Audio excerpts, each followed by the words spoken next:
Hey everyone, today we're going to do a digital collage using at least 5 or more photos. Each of these images were licensed under Creative Commons or stock images, but otherwise copyright free. And even though they were copyright free, I'm still modifying them, adapting them, creating something new from them by patching them all together, creating a new scene.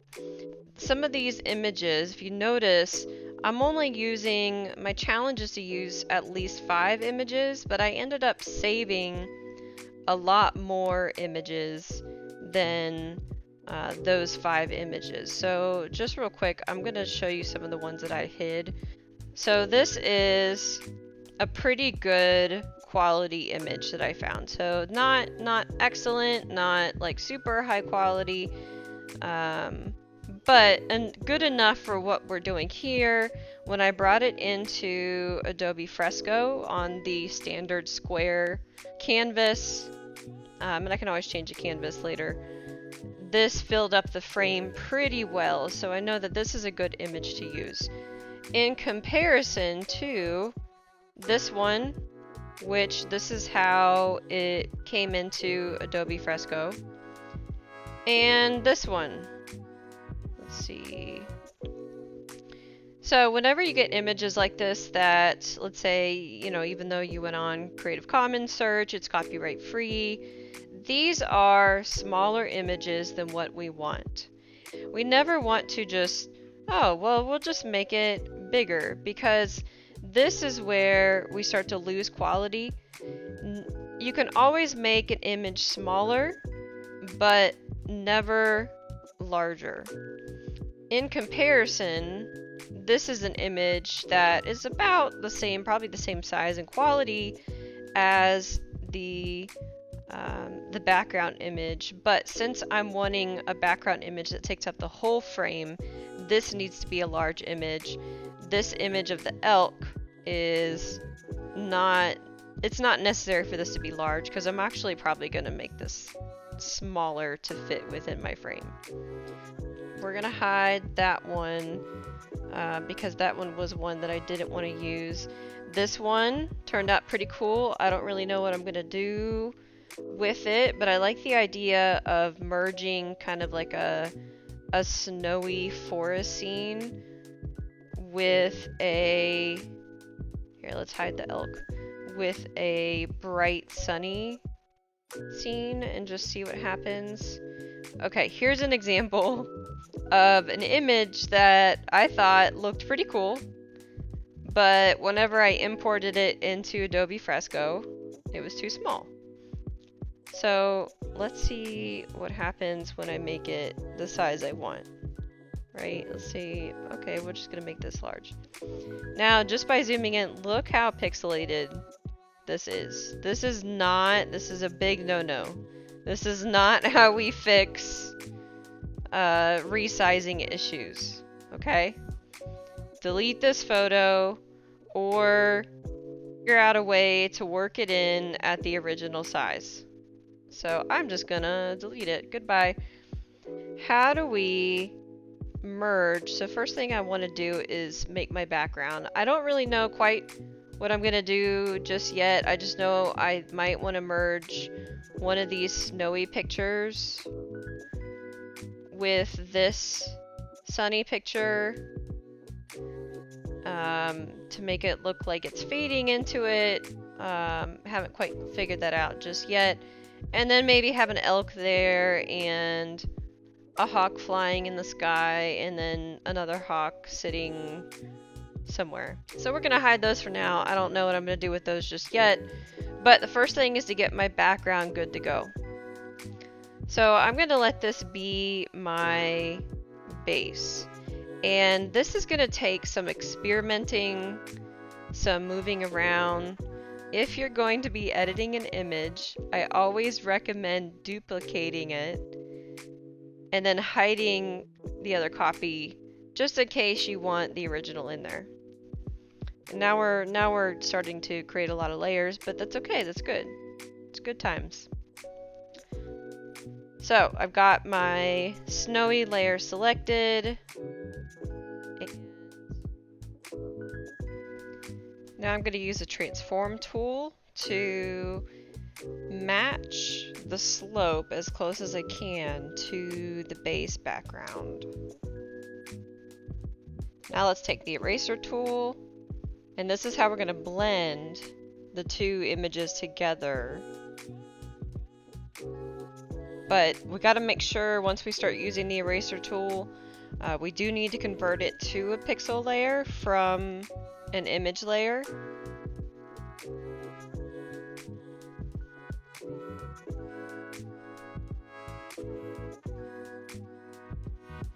Nope, that is way too harsh for what I want. So you may need to experiment a bit with your eraser brushes to see if what's going to work for you. Maybe, you know, this soft opacity brush works really well to kind of fade in. And I'm really just working on the snowy layer and erasing that and letting the background, the base layers show through.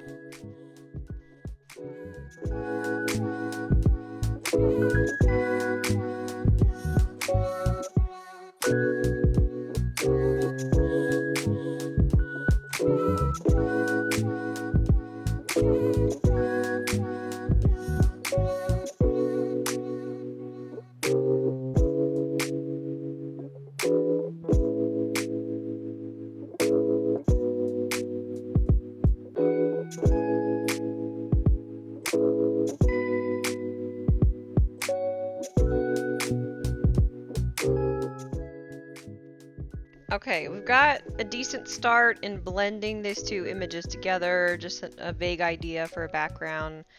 Let's see how we're going to add this cabin image in with what we have so far.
Quick tip, let's say I want to have this second tree overlapping over the cabin, but I can't really see the second tree because it is behind the cabin layer.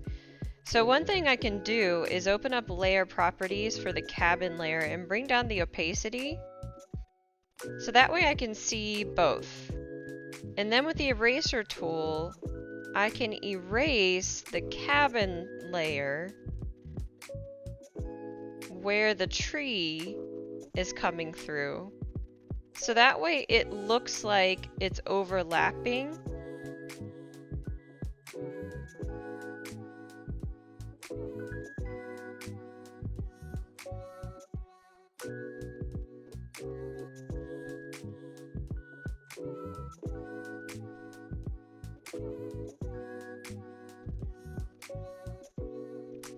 And then we can bring the opacity back up. And actually, I'm going to bring it down just a little bit so it looks like it's another worldly cabin, not completely solid.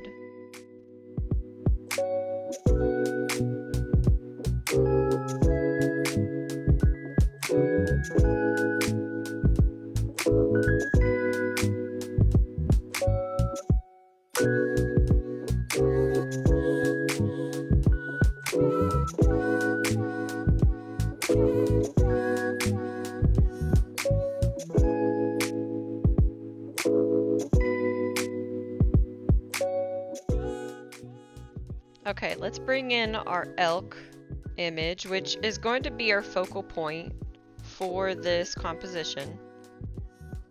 Let's convert it to pixel layer and start erasing the background on this guy. Now I'm actually going to go really sloppy with this because right now we're just blocking in the main figures and figuring out where we want, where I want my different elements in the composition to go. Later on, I will do some refinement around each of these little images to really get a nice clean background cutout. But for now, let's just quickly get rid of the background so that way we can move this around and just kind of get an idea of where I want the elk to be.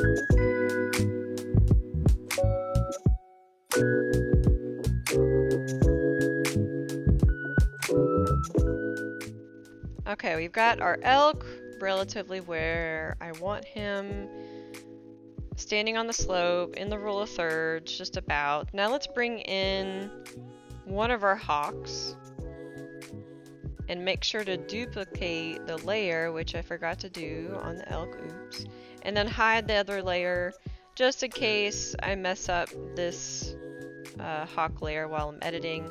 I'm not sure where I want to place this hawk just yet, so I'll worry about that later. And then we'll bring in the other hawk. Again, I'm not super sure at this point what I'm going to be doing with this hawk, but let's just bring these in so that way we can erase the background and experiment with different composition layouts with the elements that we have.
Okay, now let's get rid of the background just really quick of the other hawk, convert it to pixel layer. Now notice how pixelated this hawk is. That is because I resized it, made it a lot smaller. That's okay for now. That's something that's not really going to be noticeable unless I zoom in really far like I am right now.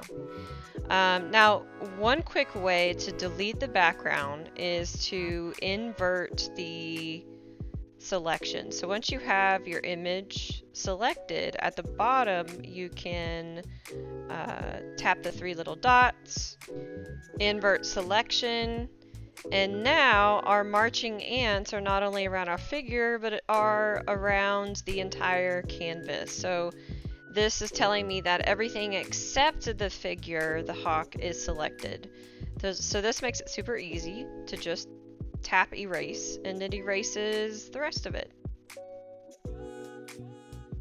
Now I'm going to refine the placement of the figures.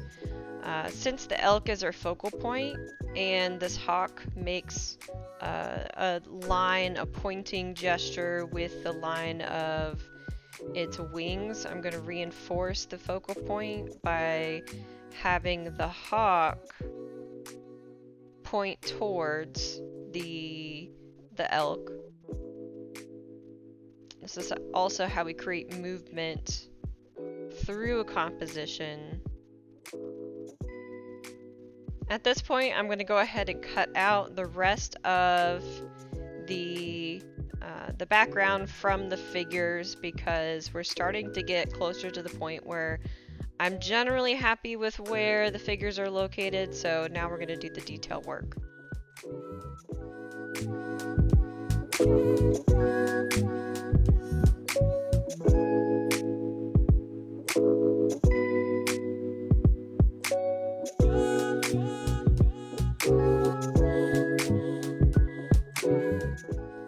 Before I get too invested, I do want to resize my canvas so that way it fits the image that I have. I started with the square composition, but I'm going to decrease the height of the canvas. Let's start with 1500 and see what that looks like. And it's pretty close, pretty close. Okay, it seems like 1400 might do it for us. All right, so here we have our, I managed to kind of pre-crop the canvas so that way it fits my image. And then once I select done, there's this little spot in the upper right hand corner where I have one layer kind of overlapping there.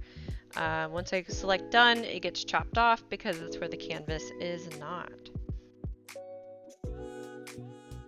And now I'm going to go back to refining details and erasing the rest of the background around my figures.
So here I ran into an issue. On our base layer, this pine tree is still kind of peeking through the top layers, and I don't want it there at all.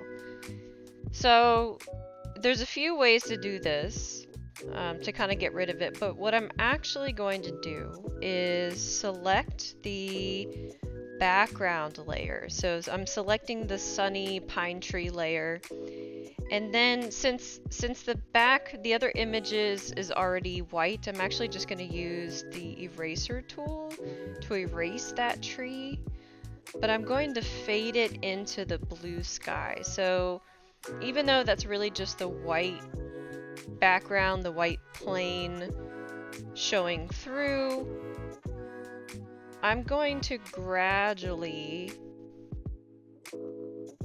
erase, at least for this top part. And I started off with the hard eraser, but then I'm going to go in with some softer erasers to blend that in.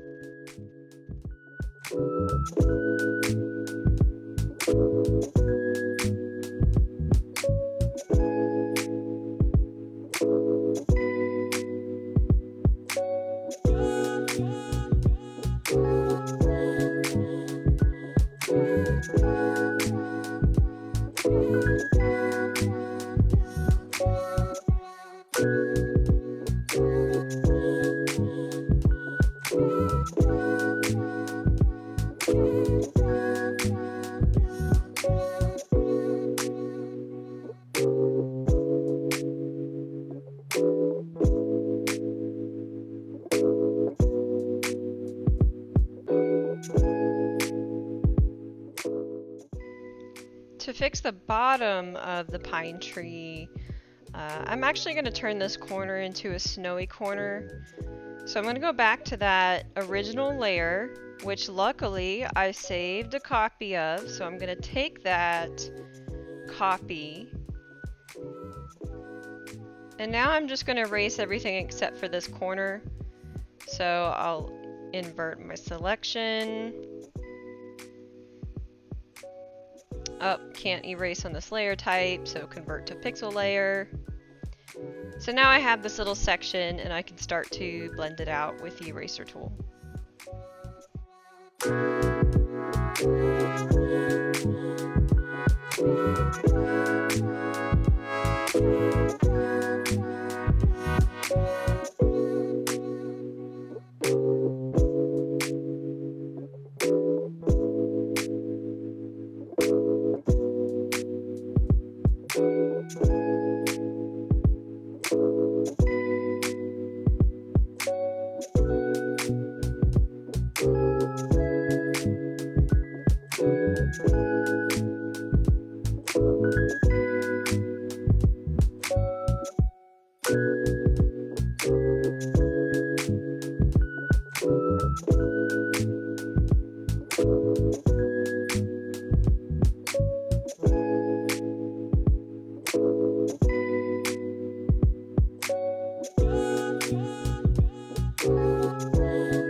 go. There's the basics of how to create a digital collage in Fresco, in this case using 6 copyright-free images.